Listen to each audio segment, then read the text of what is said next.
Good afternoon. Welcome to Kunsang Pilo Choling.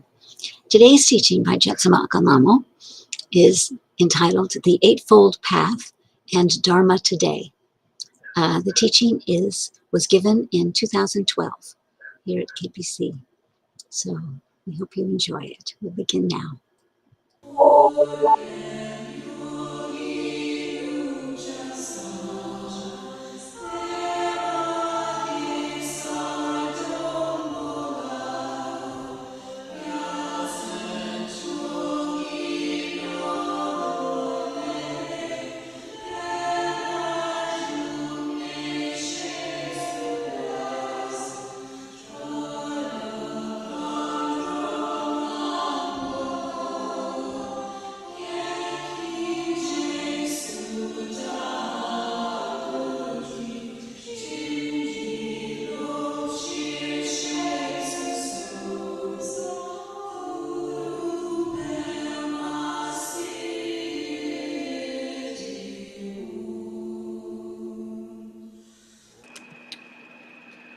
What I'd like to talk about today is something that's happening in Buddhism in America that I feel very badly about.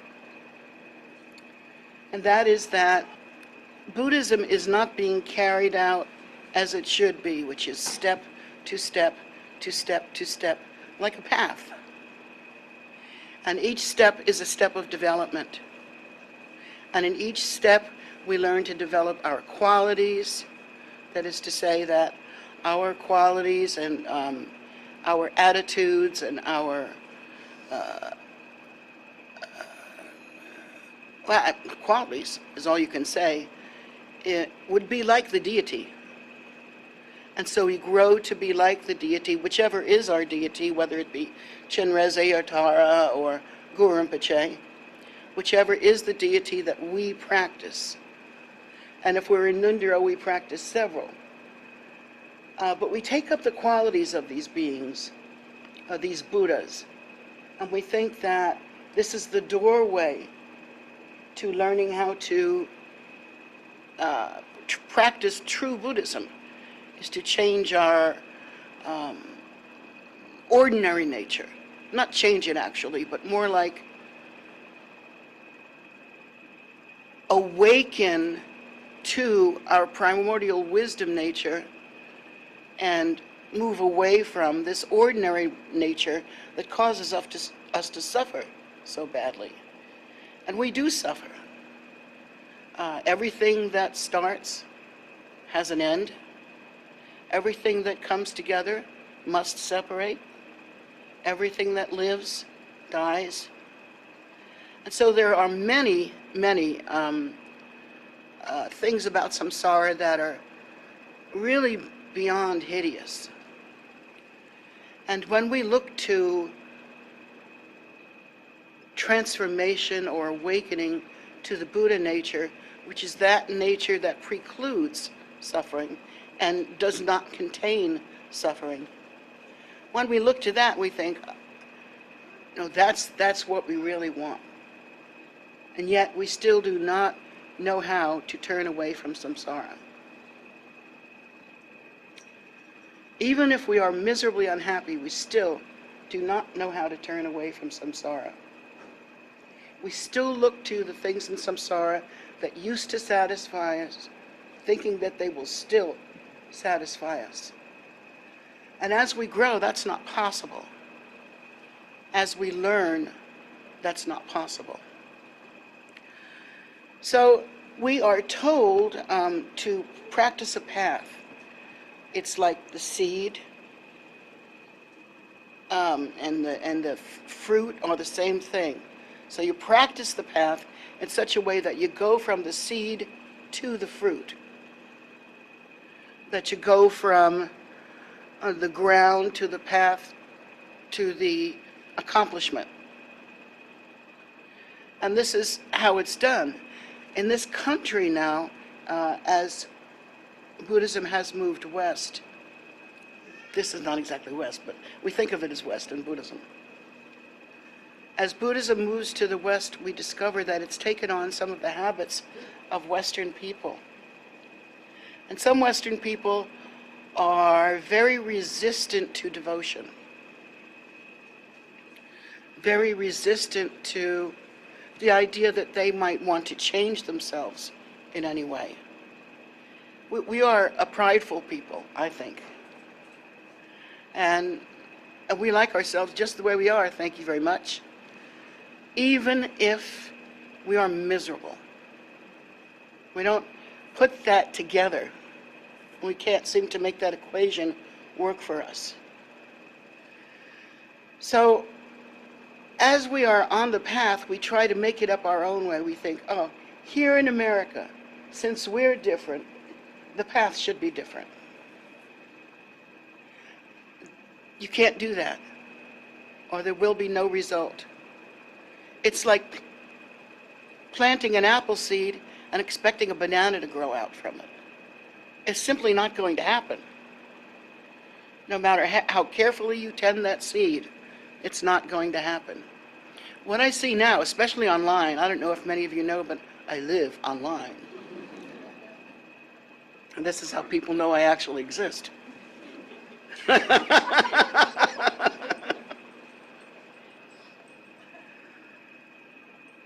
But online, I've come into contact with many people that when they hear about, for instance, the subject of lineage, they don't like that.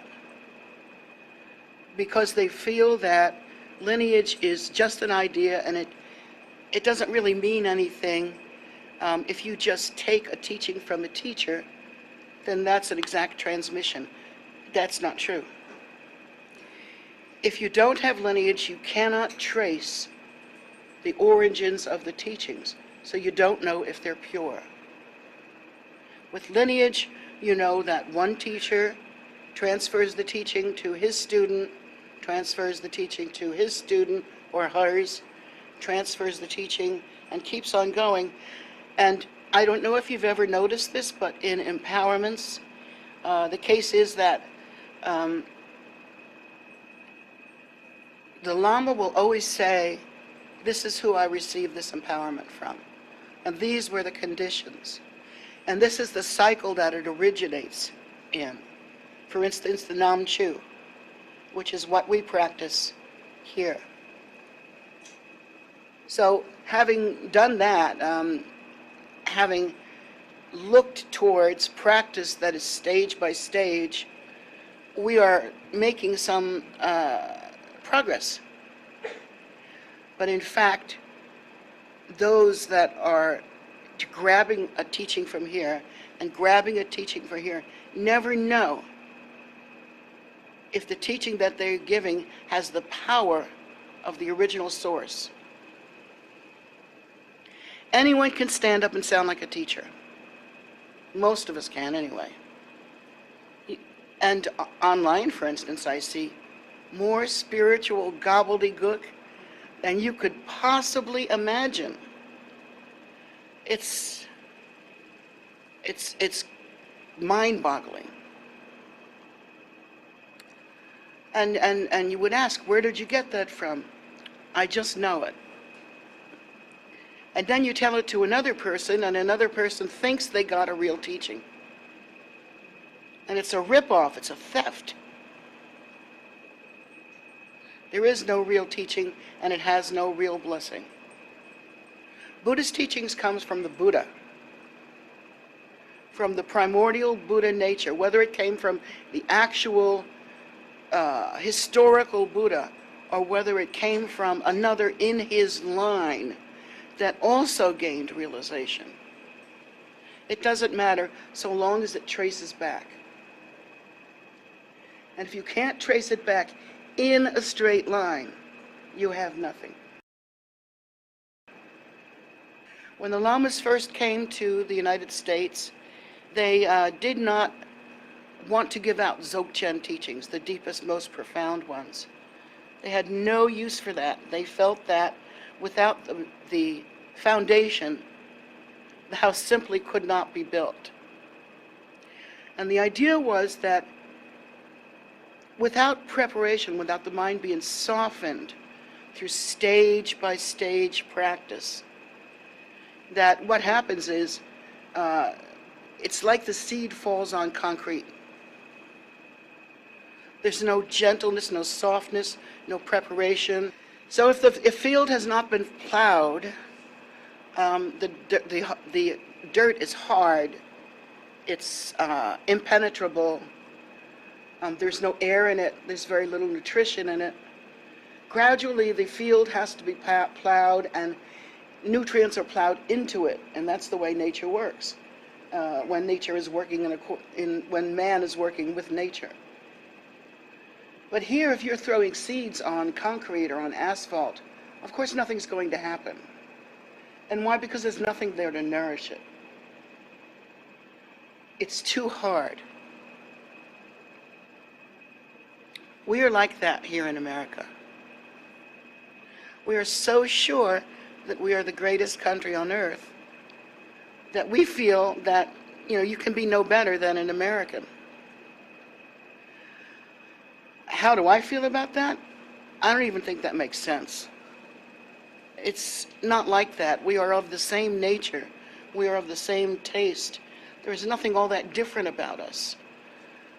We all have capabilities, and we all have fallbacks, and we all have inconsistencies, and we all have moods, and we all have all kinds of stuff that make us very much the same. But what really makes us the same is our nature. Our nature being the primordial ground of Buddhahood. The slimiest little worm that you could find in the ground, and the greatest, most handsome fellow you could possibly imagine, maybe even the President of the United States, have the same nature. They don't have the same salary, but they have the same nature. And so for those of us that get all big and, egocentric about ourselves and try to make up our own religion, there's no hope to that. If we really look at what's happening, we have a nature, we have a path by which to awaken to that nature or to accomplish that nature, and then we have a result. And once again, if we don't play it that way, if we don't use it that way, the way it's always been, tradition, we won't get the same result.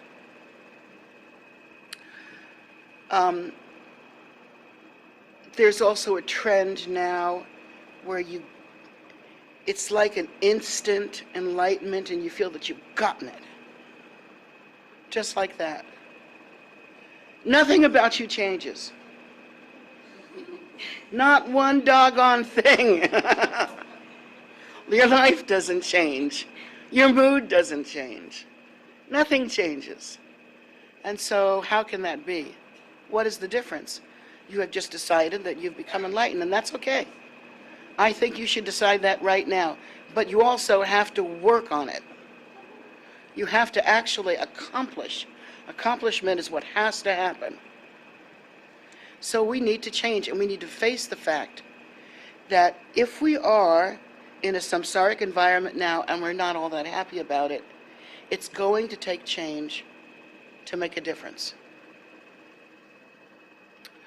One of the things that Americans now believe is that it doesn't matter about qualities or how you act. All that really matters is how you feel about yourself. I know, it's a little odd, isn't it? How you feel about yourself and whether or not you feel like you are ready or awake or whatever your term is. You feel like that. You just wake up one day and you decide it. And there's this one guy online I know that sits under a tree every day because he feels that he's awake. How would we know? I mean, how does he know? He's never taken a teaching in his life. But he has this idea. Now, in other countries where the Dharma was born, we know that there has to be a step-by-step. Here in America, not only do we not realize that it's up to us to change and that we have the capacity to change right here, but we also feel that it's okay to say that you're enlightened or aware or a Buddha and then be mean as a snake. I've seen that so much. Now, I have moods. Everybody's got moods. But I've seen people who are so filled with hate, and yet they declare themselves to be wisdom beings. How do you feel about that? Do you feel that it is possible to be completely hateful and then say that you are Buddha, and say that you are awake, and that you have accomplished the path, and that you've realized it?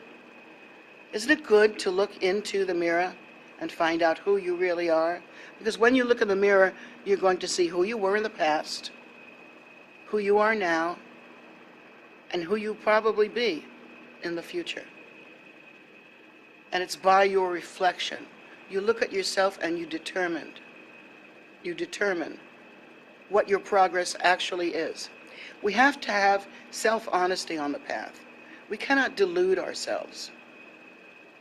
And delusion has taken over Buddhism in America. There's just no doubt to it. There are now many lineages starting to break up. And this is the time that was predicted, the time of darkness. They're starting to separate. People are starting to act in a selfish way where somebody from a lineage will say, well, I want this, and from the same lineage will say, I want that, and they have to make a way together. They have to keep together as one healthy body of Buddhism, and to keep together as a lineage. But other people are splitting off into different things. Now, Zen. Zen is real. I mean, it's, people practice Zen.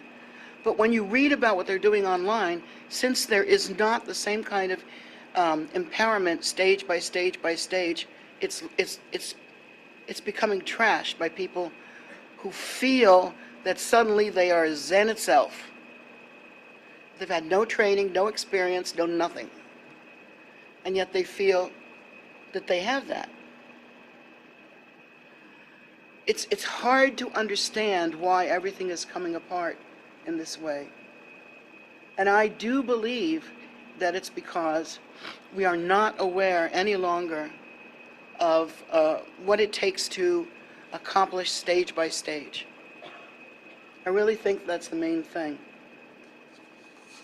For instance, we now think the Noble Eightfold Path is really not so important because we're doing Dzogchen.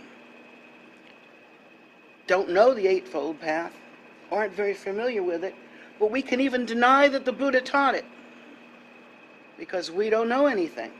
I've seen that online. Deny the Buddha taught it. It's crazy. For instance, the Buddha said we must have right view. That is a pure understanding, a pure awakened view of one thing, for instance, that samsara is flawed. And that in order to end suffering, we must abandon samsara. And to abandon samsara, we must see the correct view, which is the view of primordial wisdom nature. Not our habits and our foibles and so forth as being what we are, but our primordial wisdom nature being what we are. We have to change that view. And now, again, here's another view, another example. This is only the Eightfold Path, and they say, oh, that's just at the beginning. It's not so important. But then when you go to Dzogchen, you rely completely on devotion. You must be able to see your teacher as the face of primordial nature.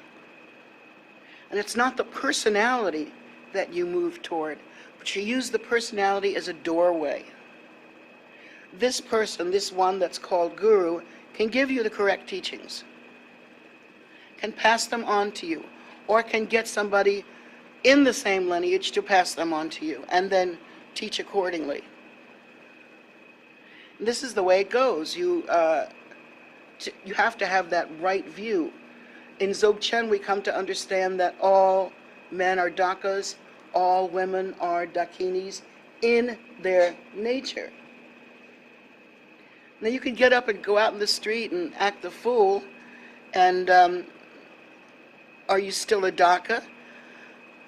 In your nature you are, but right now you're in the street acting a fool. And it's kind of odd. So we don't hold ourselves to any particular standards. It's like we just want to be that way. And we figure, since there's so many people on the planet now, and so few teachers, really, a lot of teachers have been passing away. The good ones, the older ones. Since there's not a lot of teachers around anymore, the older ones with the real experience, we're all jumbled up. We're all jumbled up, and we don't really know what true Dharma is anymore. Now, let's say we look at the second of the Eightfold Path, right thought. Many of us are thinking that we are becoming Buddhas day in and day in because we wear the outfit, for one thing. And we have the beads. And we have the books. And we have the Zen. So that must make us Buddhist. Yay! No, it doesn't. It makes us dressed. Right thought is different. What makes you a Buddhist is to realize, in the way the Buddha taught, that some things are right and some things are not.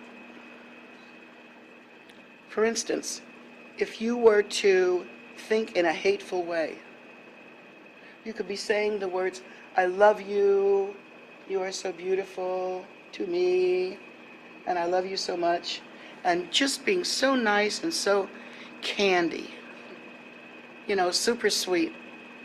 And yet at the same time, in your head, you're thinking, horrible, ugly thoughts that you wouldn't like to think that your Buddhist companion was thinking. You would like to think that you could depend on the Sangha to be doing the right thing. Thought should be loving, kind, it should be constructive. Hate is not a good thought process. These are the things that we should avoid. And yet again, here in this country, we don't make that distinction. Many people don't make that distinction. Again, I point you to the internets. The internets on the internets.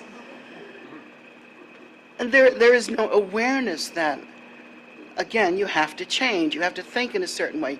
You have to educate yourself. You have to see what it is the Buddha has taught, and you have to contemplate it. You have to learn it. But we don't understand that. There's right speech. I see hateful speech from Buddhists all the time. Hateful. And they'll come online and argue with you about something that you just got maybe from a book that is a proper book, and we know where it came from, and we know who translated it, and all of that.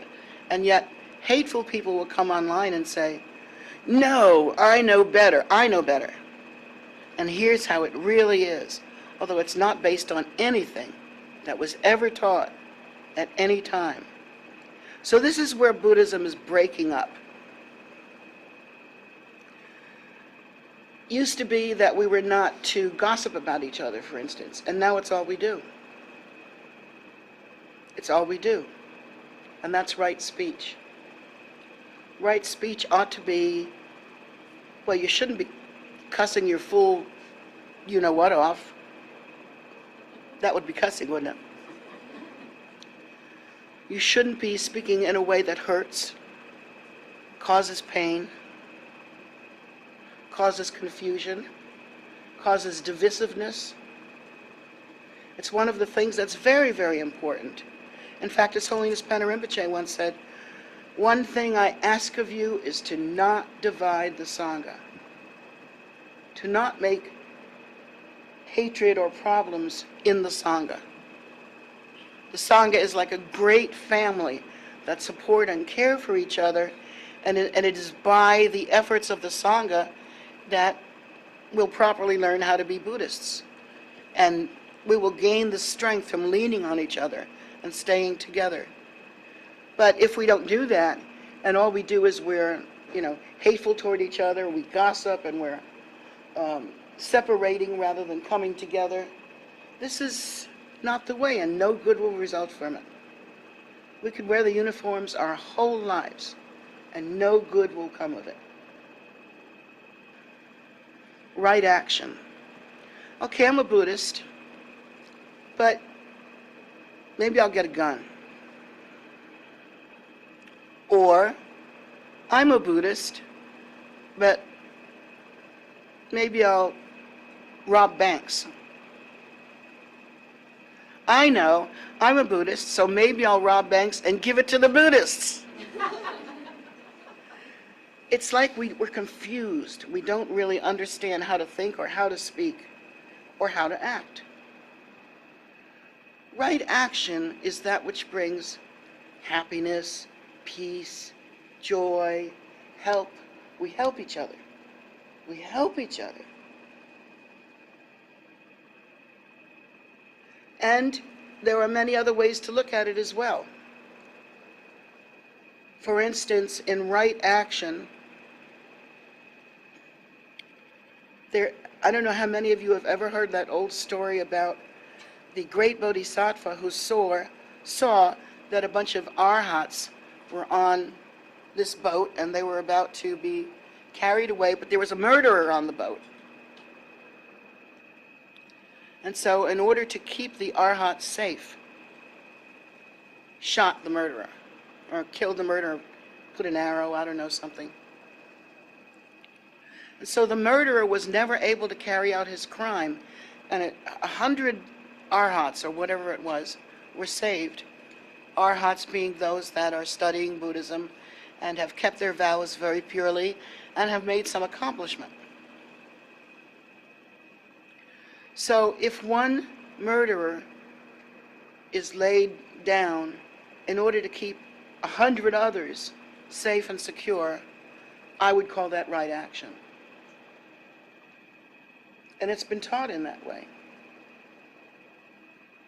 But you can't think like that until you've thought through every other possibility. I'm sure he didn't have time, that wonderful bodhisattva. I'm sure he didn't sit there and go, wait a minute, let me get the book. And try to, how do I do this? What's the choice? I have to go look it up. I'm sure he didn't have that, but his instinct, as a bodhisattva told him, act quickly. And so what was his motivation? He wanted to save the arhats. Did he want to kill the killer? No. He wanted to save the arhats. And so that's quick thought and right action. Now, should we all go get, what are those things called? Uzis? They're the really bad guns, aren't they? Should we all go get Uzis and start pointing them at each other because we're all flawed? No. That doesn't help anybody. It doesn't do any good. It causes suffering, and that's not right action. Anything that causes suffering is not right action. And so then we look at right livelihood. What should you do as a Buddhist, moving along on the path, making some progress for right livelihood? What do you think you should do? It'd be great to be a doctor, because doctors help people. It would be great to be a counselor. Counselors help people. It would be great to be a translator of Dharma. They really help people. It would be great to be a teacher. Teachers help people. Would it be great to be a bank robber? I don't think so, because what if, even if you took from the bank and gave it to somebody that would use it more skillfully and more ethically? Thank you. Still, it's not your money to give. You gave away somebody else's money.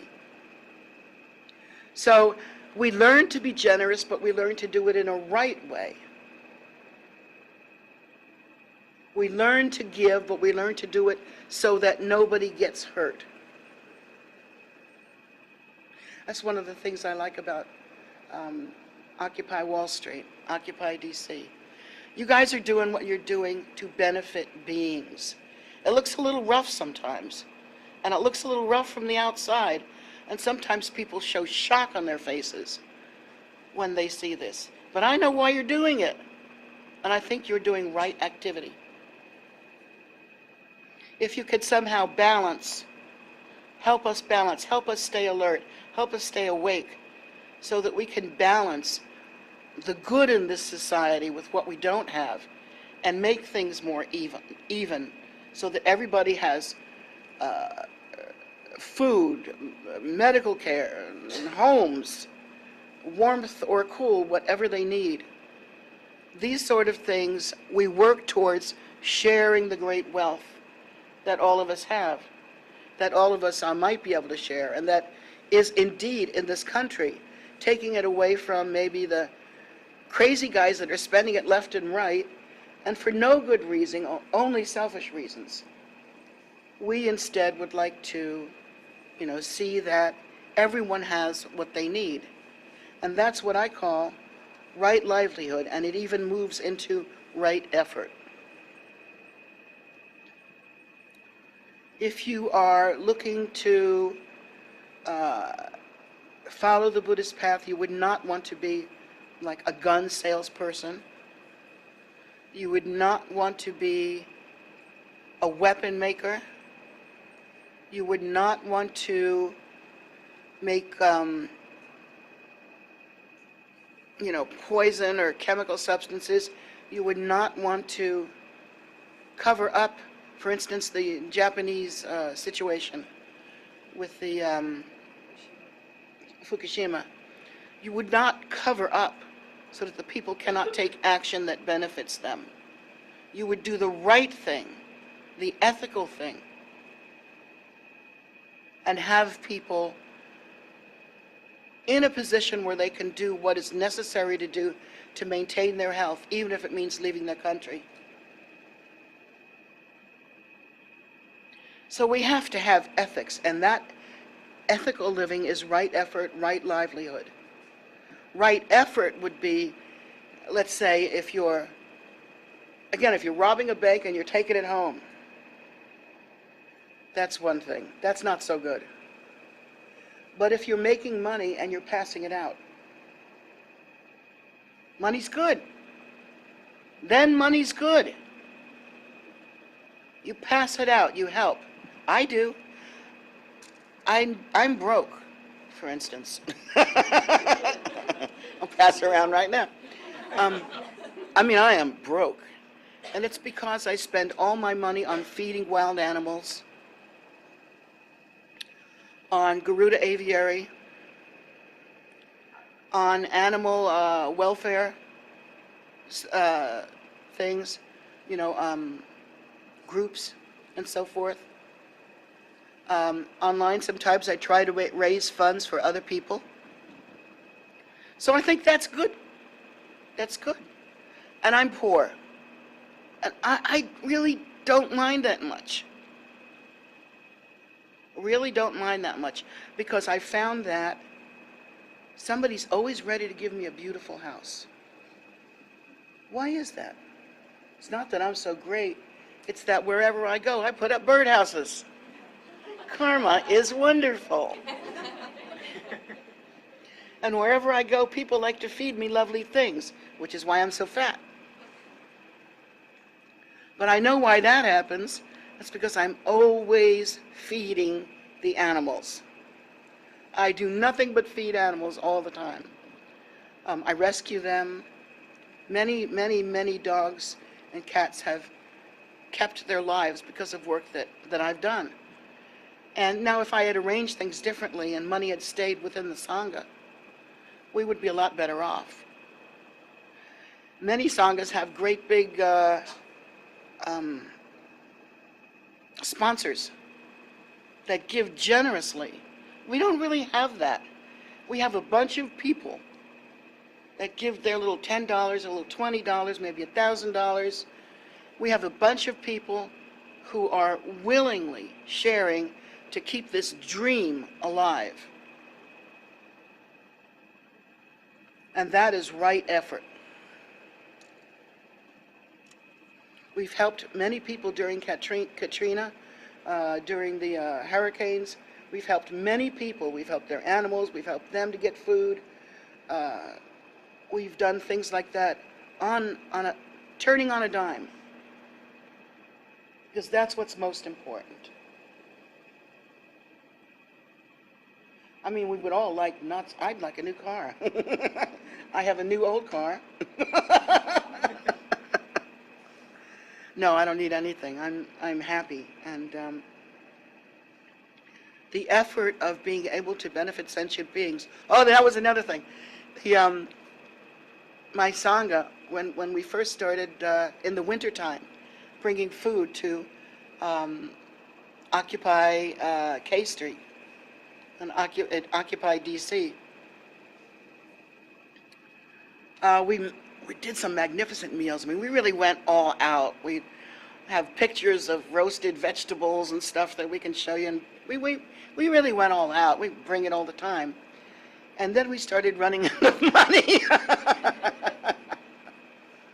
And so I said, well, here's the bad news. We might have to step back on the quality and the, not the quality, but the fanciness of the food. But we're going to do this at least 3 nights a week. My Sangha looked at me like I was crazy. How can we do this? Well, we've been doing it. At least I think we're still doing it, aren't we? Yeah. And the first few meals I was able to help cook myself, and then after that I wasn't able to. But we're still doing it. That's the kind of thing that we do, rather than making ourselves a rich Sangha. That's what I want to do. I want to see people eat. I want to see them fed. I want to see them clothed. I want to see them housed. That's what I want to do. And even though the Buddha taught this,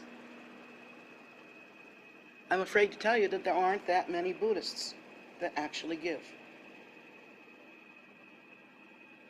There's a lot of good things about us, but the reason why that is that in Tibet, for instance, where our kind of Buddhism really began, everybody was poor. It was hard to grow anything to eat. The climate was really weird. And frozen.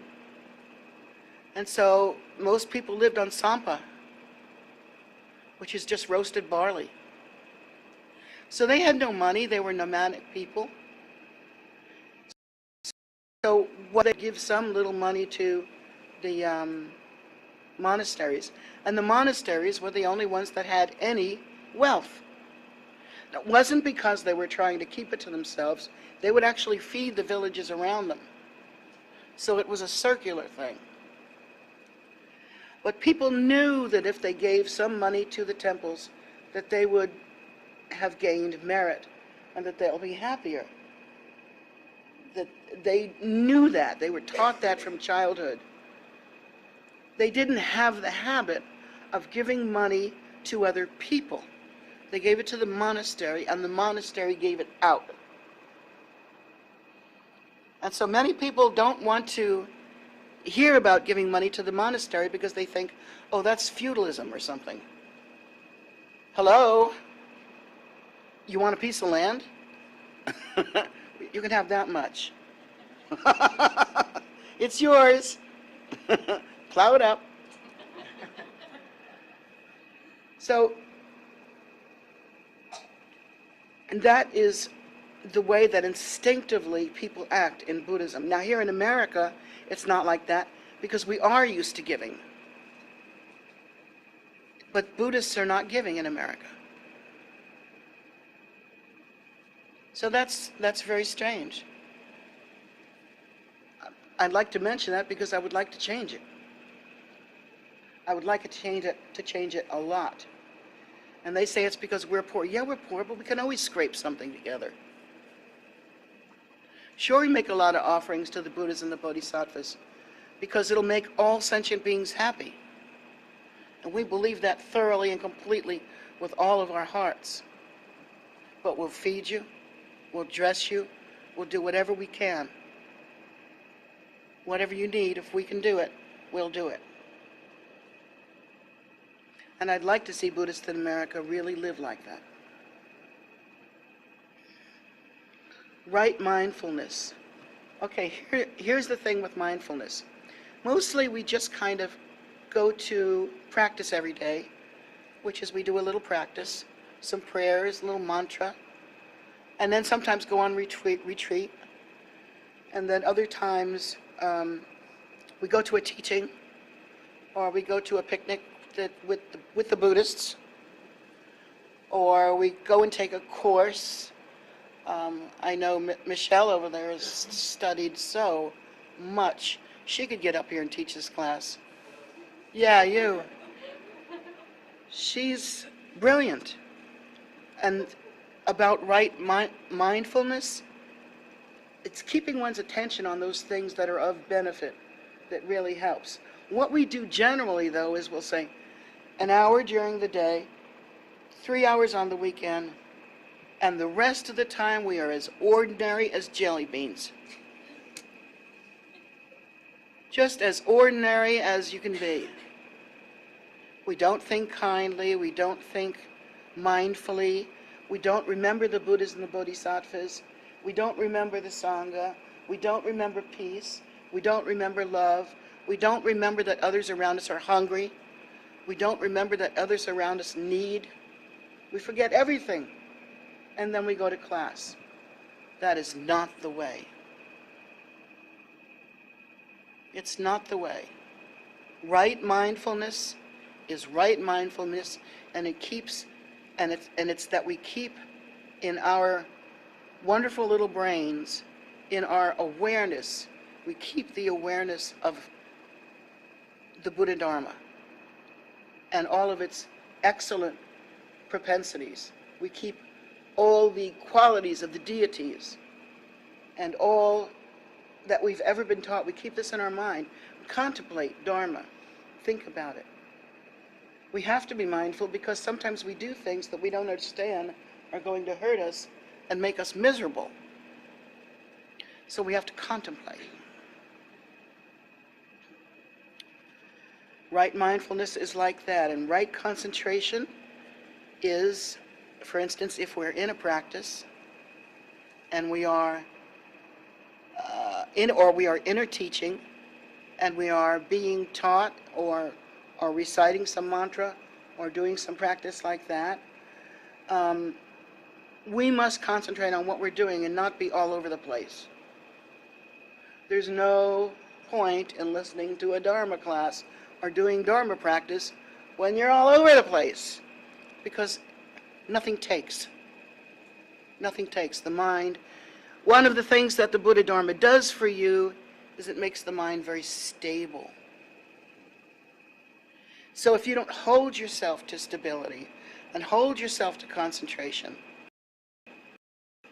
you'll be all over the place and the practice will have done no good at all.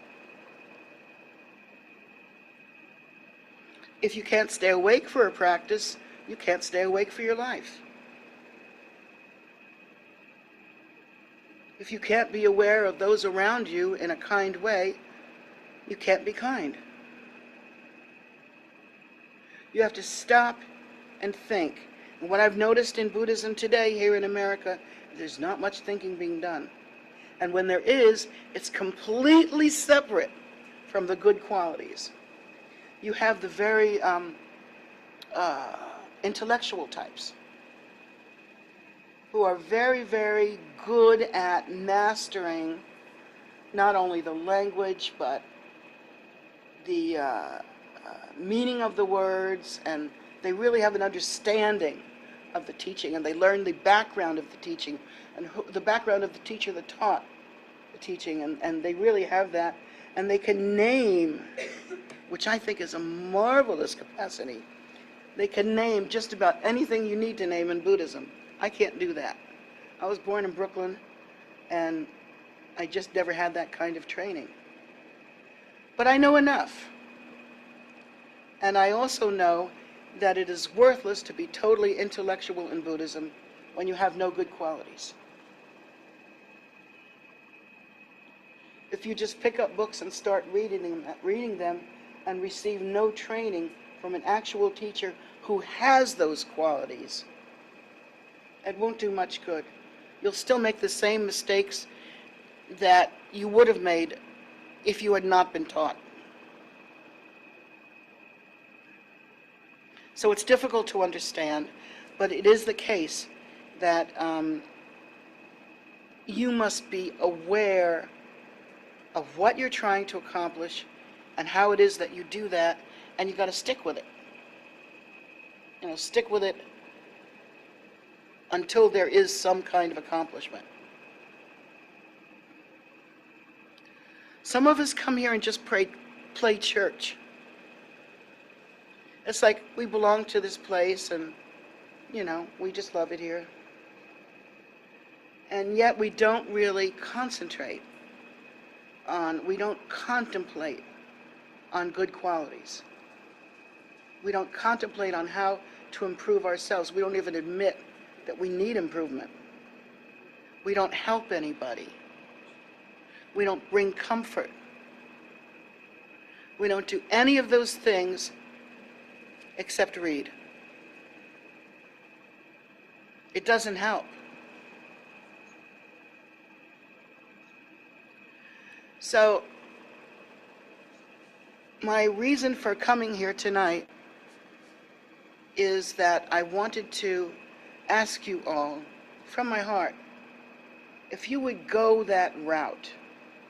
Rather than trying to accumulate information, do change. Do bring your mind to a more stable place. Only you can do this. In one way, you can say the Buddha was born 2,500 years ago or whatever. Or you can say another Buddha was born 500 years ago.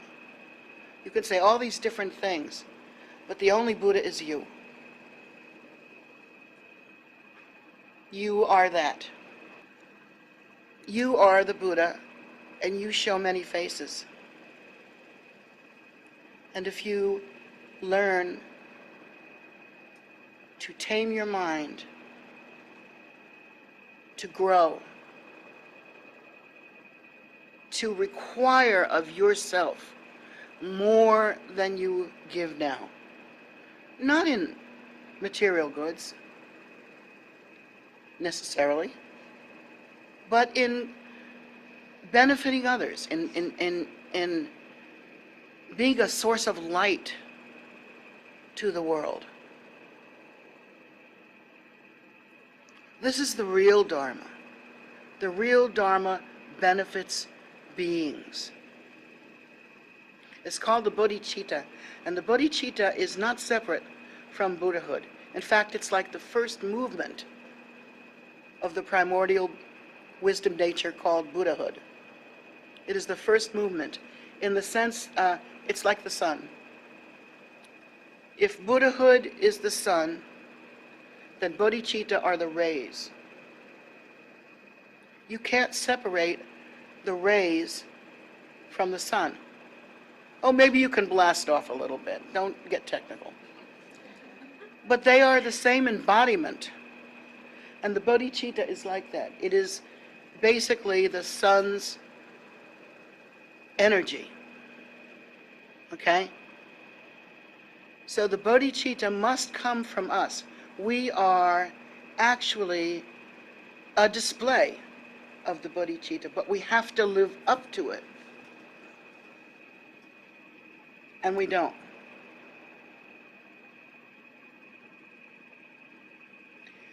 We walk by day after day just doing what we think is the right thing to do, no matter what anybody else thinks. In America, it is no longer fashionable to be a bodhisattva. Did you know that? Isn't it amazing? Ani Sangye and I tweet a lot, and they argue with it. Being a bodhisattva is completely unnecessary. That's an old way of thinking. What? Being kind is no longer necessary? I mean, what do you say to somebody like that? Let me kick you in the butt. I won't be kind to you.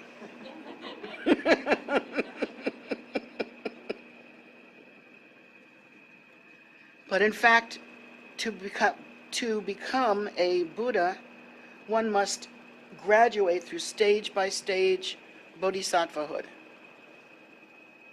You grow from one level to another level, called bhumis, to another level, to another level, to another level, and then finally, all of these gross and subtle defilements are gone. And then from the bodhisattva springs the living Buddha. Not springs, I can't say it that way. One doesn't become the other. They are, and they have always been the same. There has never been any separation. It's perception that's different.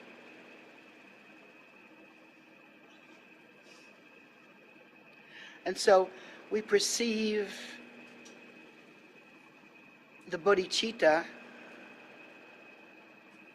in order to benefit sentient beings by being a bodhisattva and returning again and again and again throughout the cycle of death and rebirth in order to become enlightened and aware. Once we become a bodhisattva on the higher bhumi, there are defilements that we may be exposed to, but they're not ours. For it, what does it Jiao Rinpoche used to say? He used to say, it's like a person who is in a room full of smokers. You yourself may not be a smoker, but you're going to come out smelling like one. And it's very much like that. When bodhisattvas enter the world, they do so with one agenda, and that is to be of benefit, to bring comfort, to bring the method, to bring the way. We must have the method, and somebody must teach it. And so when bodhisattvas come, that is their one intention.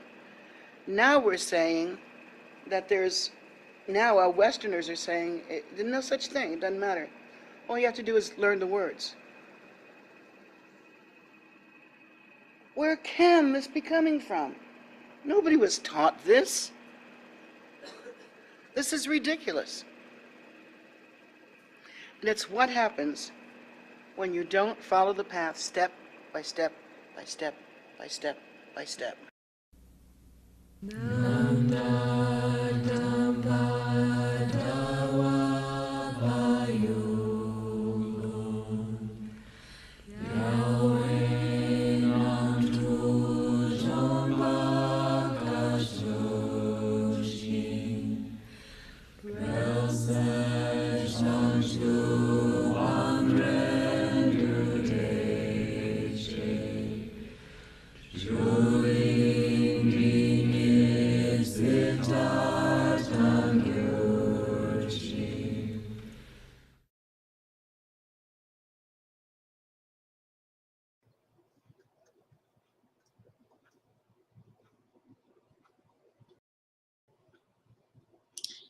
Thank you so much for being here today and listening to this teaching and joining.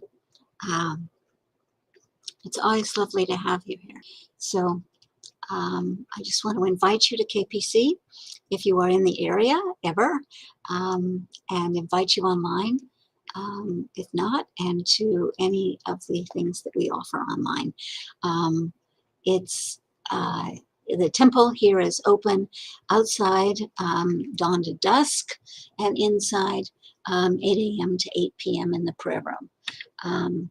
So the outside is just really phenomenal.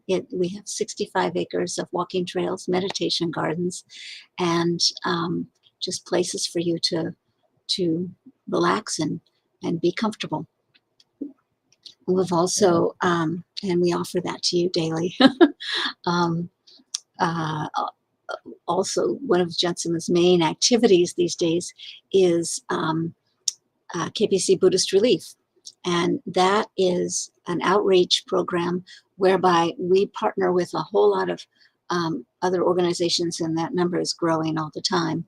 And we help with the raising money and getting food and getting it to the places that are able to distribute it or to provide it as cooked food or whatever it is for people, but also helping people who are settling in into different places or in need of other things, household goods or clothing or, that sort of thing. Whatever it needs to make you, to help people be comfortable and be able to, enjoy their lives and be productive in their lives. You can't, follow a traditional path of teachings if you, just always thinking about what you have to eat the next day and how you're going to take care of your kids. So Jetsunma has always been like that. There is nobody, I think, within 100 miles of Jetsunma that isn't well fed. And you get into her close arena, and it's just food. So that's her big project, and you can look at that up at KPC Buddhist Relief online. Just go to our regular website, tara.org, and you can click on Buddhist Relief, and that will tell you a little bit about it and then send you to a link to it got so big we had to make its own website. It was overwhelming everything else. But the Buddha's teachings are also available here a lot. We have Jetsunma's teachings on Sundays at 1 p.m. and some of the Wednesdays at 7:30. The rest of the Wednesday 7:30 slots are taken by Khenpo Tenzin Karze, who's our resident teacher here. He comes from our main monastery outside of Tibet, which is Namdroling. Has a large Shedra teaching program, and it's huge. There are like 5,000 or more monks, nuns there. And it's just a phenomenal place. I've been there once back in the 90s. That was a long time ago. It has seen pictures since. It has turned into a city, and it's really quite a teaching source. So Khenpo comes from there, and he's bringing us more traditional teachings. You can join those if you want to on Wednesday nights. Go to tara.org. You have to register for those. They're taught on Zoom, and to get those links, you go and register. So go to tara.org, and since most people are on the phone, scroll down on just to the bottom of the page, and you'll find something about Khenpo's teachings, and click on that, and it'll take you to a registration page, and then you just follow the instructions, and that's what you can do. So I hope to see you there. We have meditation classes here at the temple in person. Khenpos are also in person here at the temple, as well as online on Zoom. The meditation classes are on YouTube here, just like this is, and as well as in person. And we have Medicine Buddha teachings on Facebook Live. They are not live, but they're on Facebook. And you can go there and every evening at 7 p.m. Daily, we offer traditional practice. It's a food offering ceremony called a sok, and they're at different times each day, usually in the afternoons, late afternoon, early evening. On the weekends, they're closer to midday. Today's will be at where am I? At 4 p.m. And if you're in the area, come and join us. It will be across the street at the Guru Rinpoche statue. So we hope you're there. Hope you can join. And it will also be on Zoom. So if for some reason Zoom doesn't connect, we'll default to Facebook Live, but usually Zoom will connect in. And so that's what we do. We're working on getting some internet over there so that we have other options, but right now that's what we can do. So hope you join us. Hope you come by. Hope you can spend your time helping others, because that's pretty much the path that Jetsunma was talking about. If you want to make an offering directly to Jetsunma, you can do so on her PayPal account. I think she also has Zelle on this account. And the address is jetsumagift@gmail.com. It's in the chat. So come, join, be part, and we hope to see you soon. And otherwise, we'll see you online next week. Take care, be safe, and take care of others. Thank you.